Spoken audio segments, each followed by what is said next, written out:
What's going on? Today's video, I'm just gonna talk about the past 9 cars that I've owned since I was 15 and a half, which is 2 year time period. I'm 17 years old now. 6 of those 9 cars were manual. Just want to start off by saying I have a great love for cars, and that has driven me. I have a BMW Z3 2001 5-speed right now, along with a 2001 5-speed Golf 1.8T. And the only reason that I was able to achieve those 2 cars was because of the process that I went through, buying, selling, and trading, and it's kind of a neat process, so I thought I would share my story. Just before I jump into things, this is my story, so it's just me having fun with the cars that I've owned and doing a bunch of stupid stuff, mostly just a bunch of stuff that old people say that they used to do when they were young, and if that's not what you want to watch, please click away right now. Any clips recorded in this video were most certainly not recorded in the United States. I hope you enjoy. Alright, this is my first car. It's a Mercedes E420. It was the only car that was actually given to me.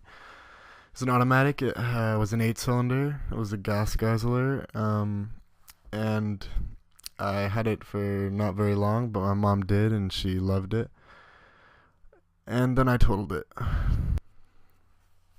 As you can see, the crash was pretty rough. Definitely happy to be alive, and it was an extremely crappy situation, but I've learned from it, and I feel like it's made me the driver that I am today. This is the second car I owned. It was pretty cheap. It was my neighbor's BMW 328i coupe, and it was on BBS rims. Within a week of owning it, the clutch went out, and that was that. I had to put it on Craigslist. I was a delivery driver at the time, so I had no option but to put it for trade. And someone messaged me with a running Infiniti J30, so I couldn't say no. It was tagged and ready to go, and so soon after I sold the J30 just because it was too regular for my liking, and bought a Jeep Cherokee, and the first thing I did was paint the bumper pink so it would stand out.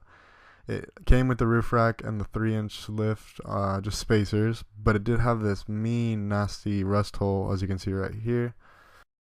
The rust hole was pretty bad. It went all the way through to the floor, and I ended up just throwing a piece of sheet metal over it and just forgetting about it. I did install this huge, I think it was a 52-inch light bar. This is probably the car I had the most memories with. I ended up taking it to the snow a lot, and I had a lot of good times in the car. I set up a full-size bed in it. Definitely one of the most fun things about the car. I could just take it to Santa Cruz and sleep in the car, wake up and go to the beach the next morning, or do whatever. It was pretty much just a mobile home.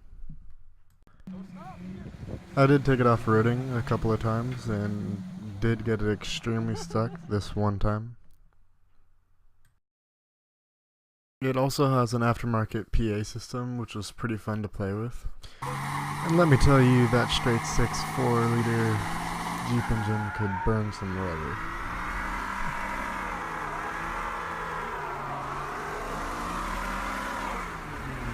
After delivery driving the Jeep for a while, I ended up saving some cash and buying the green turd off some guy off Craigslist. It was my first Miata, and it was extremely ugly, as you can see.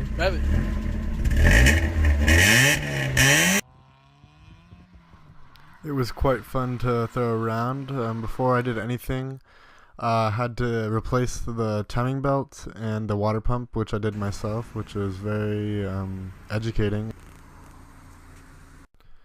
My neighbor ended up coming up to me and telling me he had a Miata for sale. So I went to check it out and saw how low the mileage was, just because it was imported from Canada and made in Japan. So like the dash was in kilometers, and what it was reading in miles was not actually accurate. And yeah, so that was a steal. I figured that I could sell my old Miata and take the profit and throw it back into this car, which I did effectively.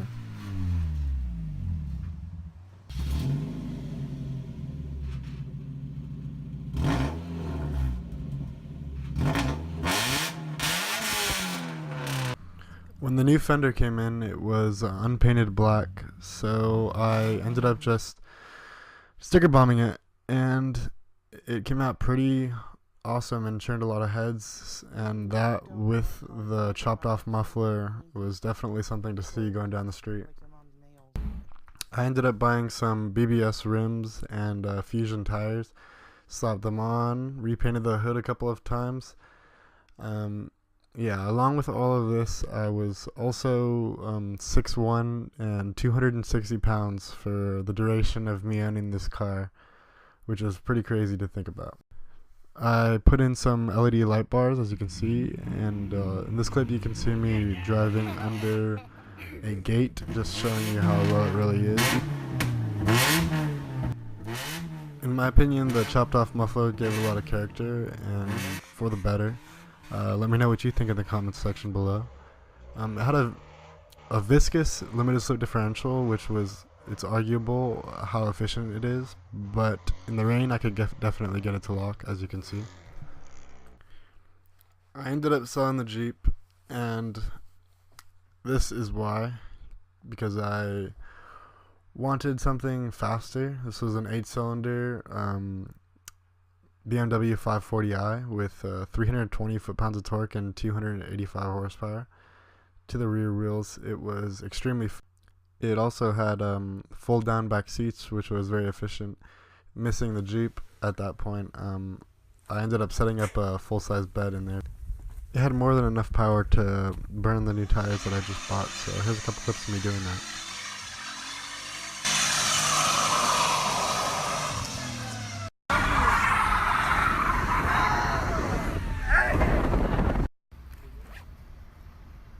In Mexico, of course.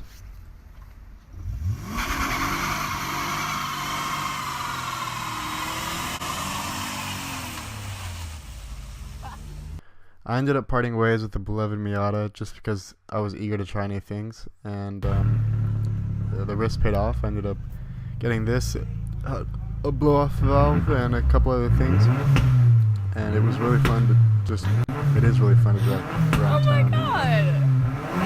Get that blow-off valve going.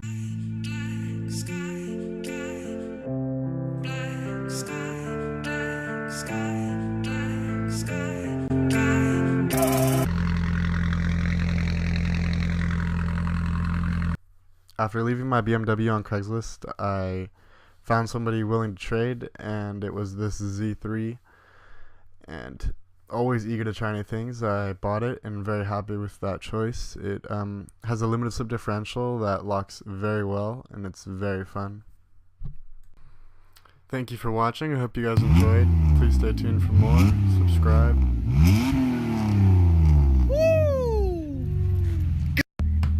And now for some one-handed donuts.